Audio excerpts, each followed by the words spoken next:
Sometimes I feel like I just can't improve my social life no matter how hard I try. You feel like you're just one of those people who's not going to have many friends. You're not going to be surrounded by people who like you everywhere you go.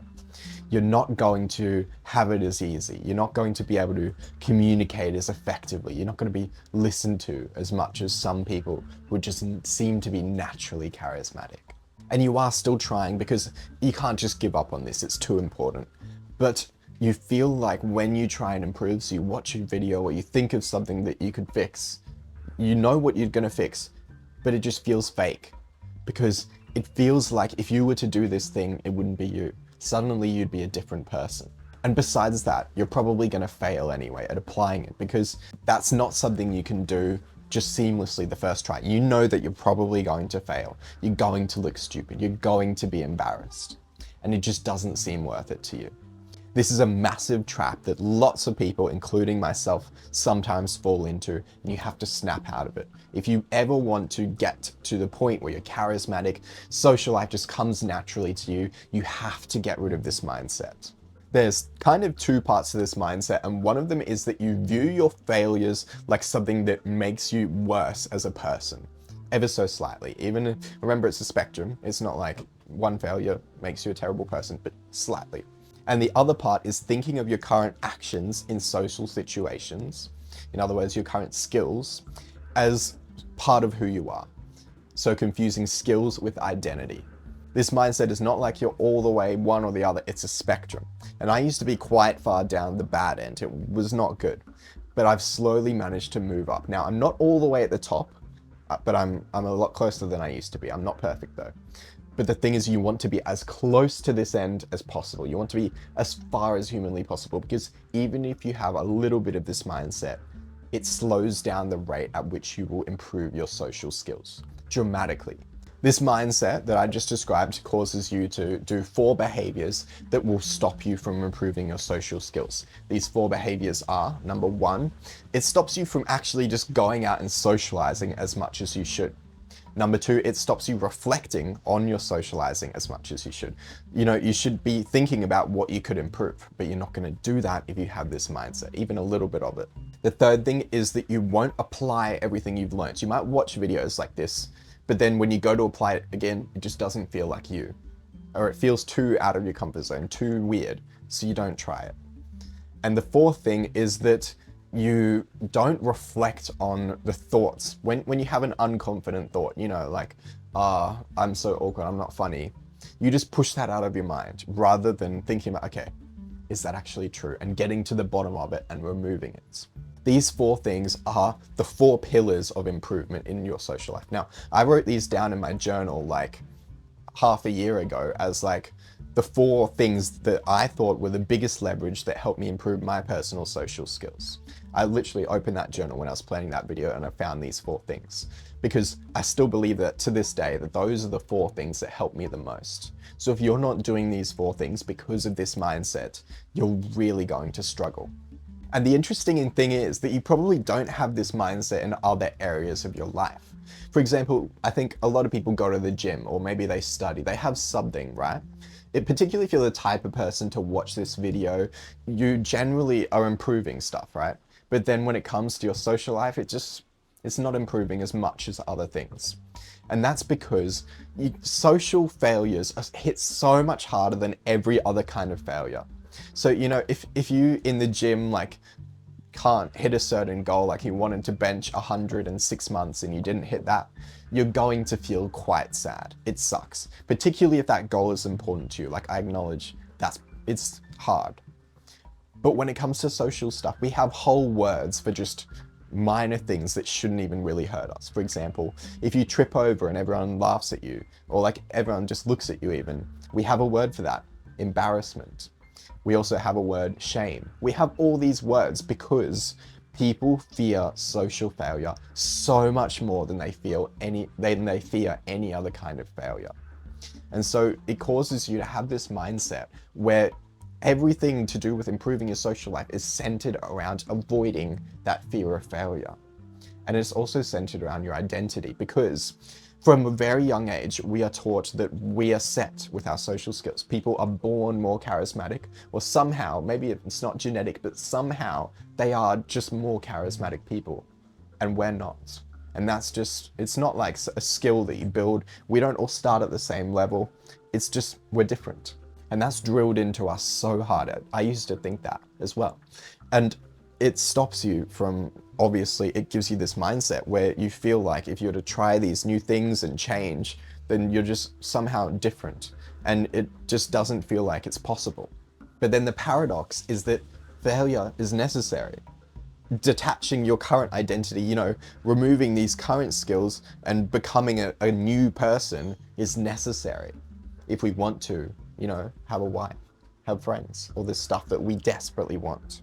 So how do we remove this mindset so that we can start doing these 4 behaviors which will allow us to improve our social skills and our social life consequently? Well, there's 2 parts.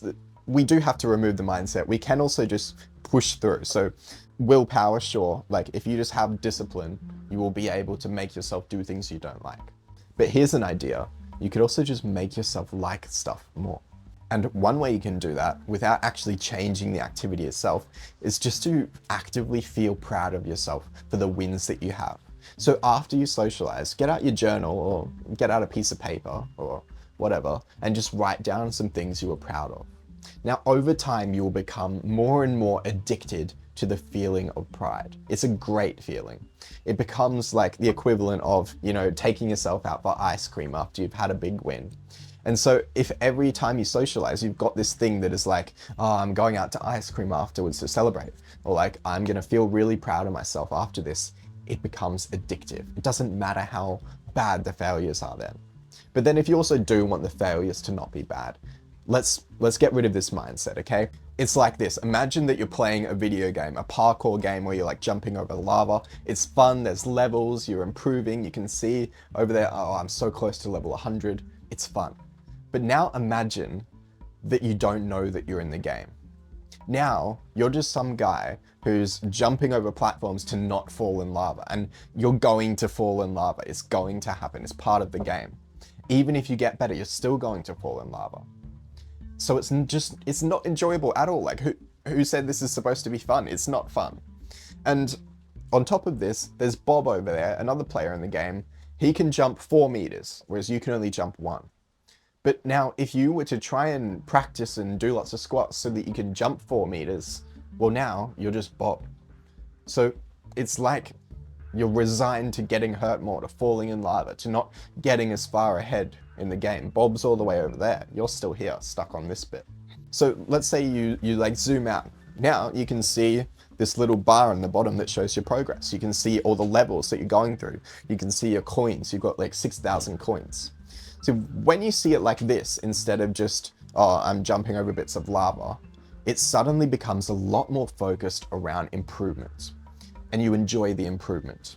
Now, when you play parkour games, pressing space to jump over a bit of lava, that's not fun. What is fun is seeing your improvement. And just like that, it can be like that with your social life. It's not always going to be fun. Chatting to people when there's awkward silences and you're a little bit stressed. Obviously you can make it better, you can reduce your overthinking, but it's not always going to be fun. But what you can do is you can focus on improvement.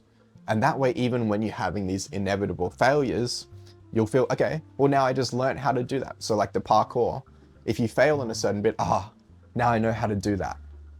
When you see it like that, now it's not scary anymore. The failures just become a necessary step in the learning curve.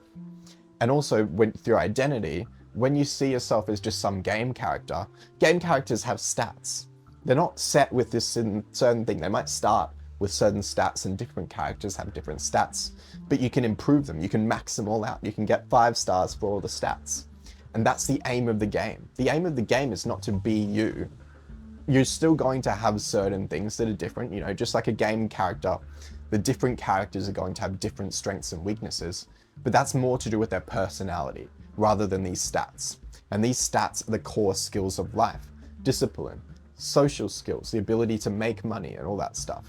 You can max out all of these things. Particularly, you can max out your social life. Everyone should, in fact, max out their social life. because it allows you to feel connected and everything. So don't think that your social skills and how you talk and what you say in conversation is who you are and who is you're kind of fixed like that. No, you're just got a 2 out of 5 and you need to get that up to a 5 out of 5. So once you start seeing it like this, it becomes a lot easier to do these 4 behaviors. It becomes much, much easier to actually go out and socialize. It becomes much easier to reflect on what you could have done better next time, because that's how you play the game, you're improving. It becomes much easier to work through the stuff that's limiting your confidence, work through all your negative thoughts and face them, rather than just push them out of your mind. Because again, that facing them, as hard as it is going to help you improve. And when you're playing a game, you want to improve as fast as you can. That's the aim of the game. And last of all, it will allow you to apply everything you've learned in a targeted way and not just watch these videos for entertainment. You'll watch them so that you can actually improve. Just like you watch, a gaming tutorial, you're going to apply everything you've learned in that tutorial. If you learn how to make money, hopefully you're going to apply that stuff. And the same here. It might be scary, it might be hard, you might think it's not you to do it like that, but that is how you go from a 2 out of 5 to a 5 out of 5. And once you begin to do these 4 things, you will accelerate massively towards your goal of becoming a more social person. So hopefully these tips helped. I've got a video on journaling if you want to see like all the being proud of yourself and working on improvements. It's over there, but you don't have to watch it, whatever. Honestly, who cares? Just have a great day.